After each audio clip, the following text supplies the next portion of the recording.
1 का Sanskrit lesson number 6। Lesson number 6 जिसका नाम है संज्ञा और लिंग। संज्ञा और लिंग। सबसे पहले हम संज्ञा की परिभाषा को पढ़ते हैं। चलिए, किसी व्यक्ति, वस्तु तथा स्थान के नाम को संज्ञा कहते हैं, जैसे नरः, सिंहः, बालकः, गजः, शुकः, कपोतः आदि।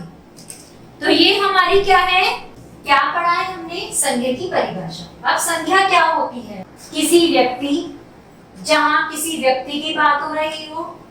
वस्तु, वस्तु में हमारी कोई भी चीज आ सकती है, चाहे वो पेन हो, कॉपी हो, किताब हो, टेबल हो, कुर्सी हो, कोई भी चीज हमारी वस्तु में आ सकती है। स्थान, कोई भी स्थान हो सकता है, दिल्ली, गुजरात, मेरठ, कोई भी हमारा स्थान हो सकता है। स्थान की हम बात करते हैं, के नाम को संज्ञा कहते हैं, जहां पर हम किसी व्यक्ति के बारे में, वस्तु के बारे में और स्थान के नाम, यानी कि स्थान की बात करेंगे, उसको हम क्या बोलते हैं, संज्ञा कहते हैं। जैसे उदाहरण देखिए, नरः, सिंहः, बालकः, गजः, शुकः, कपोतः आदि। ये सभी क्या है, हमारे संज्ञा के उदाहरण हैं। अब हम देखते हैं लिंग। अब हम बात करते हैं लिंग की। संस्कृत भाषा में लिंगम 3 प्रकार के होते हैं।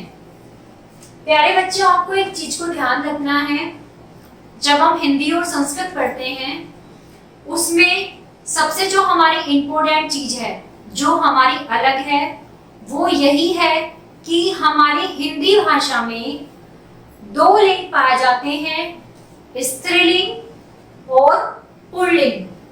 लेकिन हमारी संस्कृत भाषा ही ऐसी है जिसमें 3 प्रकार के लिंग पाए जाते हैं। अब वो 3 प्रकार के लिंग कौन कौन से होते हैं, मैं आपको बताती हूँ।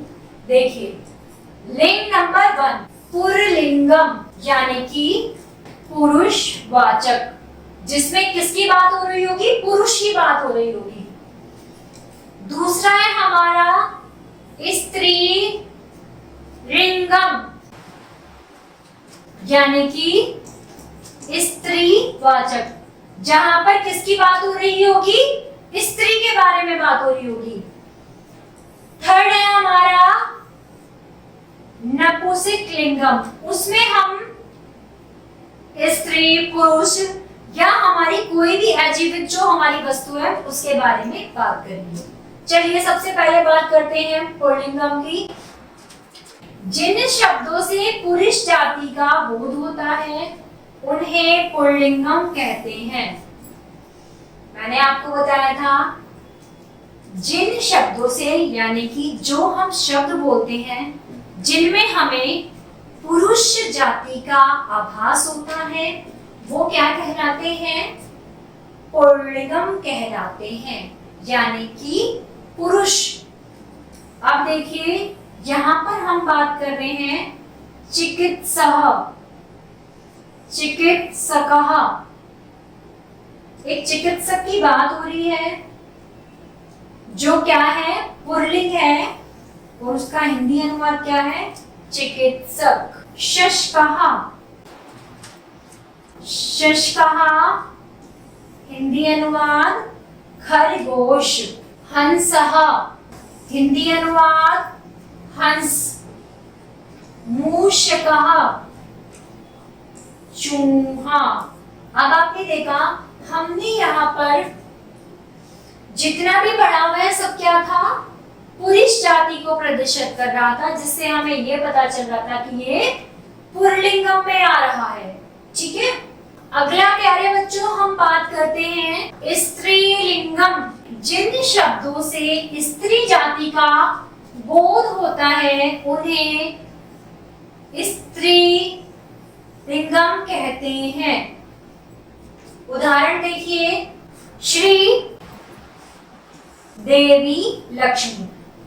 आप सुनिए, आपको लक्ष्मी से ही पता चल गया होगा बच्चों, जहां पर हम स्त्री जाति की बात कर रहे हैं, जहां हमें स्त्री जाति का बोध हो रहा है, वह क्या है? स्त्रीलिंगम। अब आपने देखा श्री का हिंदी अनुवाद क्या है? देवी लक्ष्मी। चटका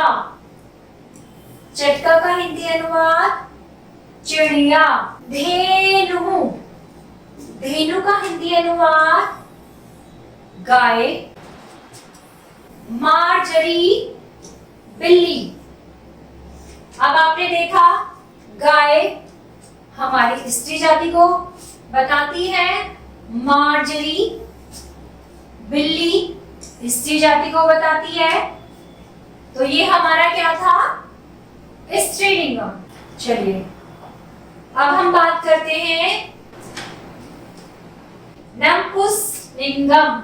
जिन शब्दों से स्त्री जाति या पुरुष जाति से भिन्न किसी अन्य स्थान अथवा वस्तु का बोध होता है, उसे नपुंसकलिंगम कहते हैं। प्यारे बच्चों, जिन शब्दों से, यानी कि ऐसे शब्द जिनसे हमें स्त्री जाति या पुरुष जाति से भिन्न, यानी कि स्त्री और पुरुष दोनों से ही अलग की बात कर रहे हैं, अन्य स्थान वस्तु का बोध होता है। कोई भी अन्य स्थान या वस्तु का बोध होगा, वो हमारा कौन से लिंग में आएगा? नपुंसकलिंगम में। चलिए उदाहरण देख लेते हैं। पुस्तकम, पुस्तक। आम्रम मतलब हिंदी अनुवाद आम। आर्द्रकम हिंदी अनुवाद अदरक। गृहम हिंदी अनुवाद घर। तो प्यारे बच्चों, ये हमने पढ़े थे लिंगम की लिंगम कितने प्रकार के होते हैं। मैंने आपको 3 प्रकार के लिंगों के बारे में बताया। सबसे पहले हमारा था स्त्रीलिंगम, दूसरा पुरुषलिंगम, तीसरा था हमारा नपुंसकलिंगम। उसके उदाहरण भी मैंने दिए।